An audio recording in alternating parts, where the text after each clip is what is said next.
साहब जो है अभी 5 दिन से उपोषण के लिए बैठे हुए है। गवर्नमेंट कोई दखल नहीं ले रही उसके बारे में, कोई आगे पूछ रहा भी नहीं इनको। और जो इसके बारे में आपका क्या कहना है बताइए। हमें अभी 2 दिन से मैं भी यहाँ समर्थन में आया हूँ भोरेसर के। और जो भोरेसर के हालात हम देख रहे हैं तो बड़ी थोड़ी सी नाजुक होती जा रही है। तो हम ये जो सिस्टम है जिसको मुझे सरकार ने अगर जल्दी से जल्दी दखल नहीं ली तो इसका आने वाला जो का रिजल्ट है, आने वाला जो का प्रोग्राम है तो जन आंदोलन का स्वरूप लेने वाला है। और बहुत सारे लोग, बहुत सारे संविधानवादी लोग, देश के नागरिक अभी इस भोरेसर के ईवीएम हटाओ के समर्थन में आ रहे हैं। अभी इसका बहुत सारे कल से देखा है हमने कि कोई पत्रकार लोग भी आ रहे हैं, कोई सामाजिक संगठन भी आ रहे हैं, एक ब्लू पैंथर बोल के संगठन है वो भी आ रहा है, सद्भावना मंच का पदाधिकारी भी आए हैं। बहुत सारे लोग अभी समर्थन में जुट रहे हैं। और पूरे महाराष्ट्र में हर ज़िले में लोग अभी कलेक्टर के साथ में जाकर निवेदन देने वाले हैं। और हो सकता है वहाँ भी उपोषण की प्रक्रिया हम शुरू करने वाले हैं। अभी एक समर्थन में अमरावती में हमारे ये जो क्रांतिवीर मानकर साहब है वो भी उपोषण को बैठे हुए हैं। पालघर में भी इसके संदर्भ में भी उपोषण जारी है। और हम दरखास्त करते हैं निवडणूक आयोग से कि जल्दी से जल्दी आप इस विषय पर निर्णय लें, नहीं तो आने वाले समय में ये आपके लिए बहुत मुसीबत हो जाएगी। एक बड़ा जन आंदोलन खड़ा होगा। अगर भोरेसर की हालात को अगर कोई प्रॉब्लम आता है तो इसकी जिम्मेदारी सिस्टम की है, तो उसने जल्दी से जल्दी संभालना चाहिए। वो नेशनल लेवल की पार्टी या स्टेट लेवल की या पार्टी या फिर लोकल लेवल की कोई पार्टी वाले, तो राजकीय पार्टी वाले कोई आपके पास में समर्थन के लिए आए थे क्या? अभी कल कांग्रेस पार्टी के जो जिला अध्यक्ष है वो भी आके गए हैं। बहुत सारे अभी लोग आ रहे हैं। अभी कोई जितने भी जो सामाजिक संगठन है, कोई पार्टी, मगर ये जो बड़ी पार्टियां हैं देश के अंदर, ये सब ऐसा लगता है कि ये सब इस विषय पर ज़्यादा सीरियसली नहीं ले रही है। नहीं तो ये इनका मुद्दा होना चाहिए, इन्होंने उस मुद्दे को बहुत ताकत से उठाना चाहिए। मगर क्या लगता है कि ये सब मिली भगत ही लग सकती है कि वह उनका ये राजनीति में कोई राजनीति करने वालों का कोई भरोसा नहीं। आजकल की जो राजनीति करते हैं विश्वास पात्र कोई राजनीति करता ही नहीं है। हमने देखा है भारत के हमारे जो आदरणीय प्रधानमंत्री हैं नरेंद्र मोदी जी कि ये क्या क्या बोलते हैं और क्या क्या होता है। बाहर जाते तो कुछ और बोलते हैं, देश के अंदर कुछ और बोलते हैं। उन्हें टाइम और फुर्सत निकलते नहीं है। पिछले किसान का बहुत बड़ा आंदोलन हुआ, उनको फुर्सत नहीं मिली। मगर अभी नागरिक समझ में आ रहा है कि भारत के अंदर जो हालात भारत के ख़राब है, तो ये सिस्टम की वजह से, यह जो नया जो सिस्टम है, जो प्रधान नरेंद्र मोदी जी और उनकी पार्टी है, उनकी वजह से देश में बहुत ही ख़राब हालत है। और इसका जो श्रेय जाता है, हम कहते हैं कि भाई चुनाव को अगर जीतना है तो लोगों को जोड़ना पड़ता है। अगर लोगों को जोड़ने के लिए किसी को दुखाना ज़रूरी नहीं है, दुखाए तो वो दूर चला जाएगा। मगर ये पहली पार्टी है, इनके नेता कुछ बोलते हैं कि जब तक ईवीएम है तो हमें किसी को जोड़ने की या किसी को संभालने की ज़रूरत नहीं है। और इतना कॉन्फिडेंस से बोलते हैं, इतना मुझे आत्मविश्वास से बोलते हैं कि हमारे इतने सीटें आए।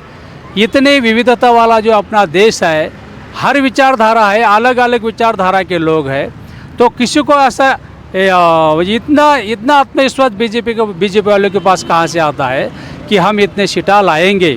तो ये सभी इसका अगर जड़ जो है तो ईवीएम की जड़ है। और ईवीएम की हेराफेरी सोशल मीडिया के माध्यम से, इलेक्ट्रॉनिक मीडिया के माध्यम से पूरे देश को मालूम हुई है और सब लोग देख रहे हैं। अभी जो मध्य प्रदेश का जो इलेक्शन हुआ है तो वोटिंग के पहले ही वो मशीन की कुछ हेराफेरी चल रही थी, ऐसा सोशल मीडिया पर वीडियो वायरल हुआ है। तो ये जो जड़ है तो इसको हटाना ज़रूरी है, क्योंकि इस देश में अगर लोकतंत्र जिंदा रखना है तो लोकतंत्र किसी हुक्मशाही के तरफ पावर के अंदर वो काम न हो, वो जनता की पावर से काम हो। इसलिए हम चाहते हैं कि अभी आने वाले इलेक्शन में भारत के अंदर की इलेक्ट्रॉनिक वोटिंग हटाकर बैलेट पेपर के साथ इलेक्शन लिया जाए। अभी ऐसा अभी आप बीजेपी के ऊपर आरोप रख रहे हैं। इसे कर्नाटक में इलेक्शन हुआ, बीजेपी की गवर्नमेंट थी वहाँ पर, वहाँ तो कांग्रेस की गवर्नमेंट चुन के आई। ये बात तो सही है, मगर ये जो देश पर अगर राज करना है तो पूरे देश को तो कब्जे में लेना तो लोगों को समझ में आएगा, है क्या नहीं। तो कुछ बातें छोड़ने का भी ऐसा माहौल बीजेपी बनाती है कि चलो भाई ये तुम लो, ये इधर का इधर छोड़ दे, मगर केंद्र के बारे में बीजेपी ज़्यादा जागरूक है। देखो एक बात है, दिल्ली के अंदर केजरीवाल को हो गया है, मगर खासदार तो उसके आते हैं। और जब दिल्ली के अंदर सरकार केजरीवाल को, तो पूरे के पूरे खासदार उसके आने चाहिए, मगर खासदार बीजेपी के आते हैं। ऐसा ही हम लोगों ने, सब लोगों ने देखा है। तो ये ऐसा मोल झोल बीजेपी वाले, आरएसएस वाले करते रहते हैं, तो ये उनका काम है और ये करते हैं। उनका क्या उद्देश्य है उनका ऐसा कि बीजेपी सेंट्रल में बीजेपी आना चाहिए? बीजेपी सेंट्रल में इसलिए आना चाहिए कि ये आप देख रहे हैं अभी इस देश के अंदर एक विचारधारा को लोगों के ऊपर थोपने का काम हो रहा है, जो लोकतंत्र के खिलाफ है, संविधान के खिलाफ है। ये देश हर जाति धर्म और पंथ का देश है। इसे हर देश का, हर जाति धर्म का, समाज का सम्मान होना चाहिए। मगर ये जो बीजेपी वाले लोग हैं, उनकी जो कड़वट हिंदूवादी विचारधारा है, वो विचारधारा ये देश के ऊपर थोपने का काम कर रही है। और अभी देखो, जब 2014 से देश के अंदर जितने सांप्रदायिकता की विविध ये जो कोई संघर्ष हो रहे हैं, तो वो इसके कारण हो रहे हैं। तो ये उनका विचार देश के ऊपर थोपना चाहती है, ये बीजेपी अच्छा नहीं कर रही है। जिन प्रगत राष्ट्रों ने समझो ईवीएम को सामने लाया था, वहाँ पर भी अभी हो रहा है कि नहीं, ये तो बिल्कुल नहीं है। जिनने बनाया वो खुद इसका इस्तेमाल नहीं कर रहे। पर जापान ने बनाई तो वो इस्तेमाल नहीं कर रही है। दुनिया के अंदर जितने देश ने, किसी भी देश ने कुछ ढंग का बनाया, मगर कोई भी अभी ईवीएम मशीन के ऊपर वोटिंग नहीं होता है, बैलेट के ऊपर ही वोटिंग होता है। दुनिया में फिर अभी कितने राष्ट्रों में ऐसा हो रहा है ईवीएम के ऊपर? अभी ये अपने भारत में है, और अपने करीबी जो राष्ट्र है अपना बांग्लादेश में हो रहा है। बाकी के देश ने तो अभी इसको हटा दिया है।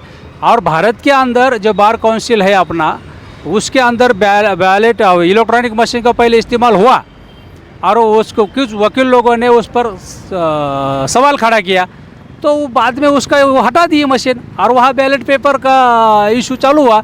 अगर वहाँ हो रहा है बार काउंसिल में, अगर बैलेट पेपर यूज होता है, इलेक्ट्रॉनिक मशीन हटाई जाती है, तो क्या फिर हम तो आम नागरिक है, देश की जनता है, देश के नागरिक यही मांग है कि यहाँ से भी वो इलेक्ट्रिक मशीन हटाई जाए और बैलेट पेपर का इस्तेमाल हो जाए।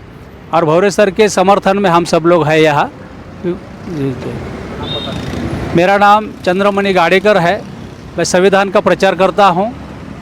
महाराष्ट्र के अंदर जालना जिले में मैं रहता हूँ, और महाराष्ट्र के अंदर भौरे सर साथ में भी हम लोग रहते हैं, और संविधान लोगों को समझाने की कोशिश हम करते हैं, जन जागृति लोगों के बीच में करते हैं।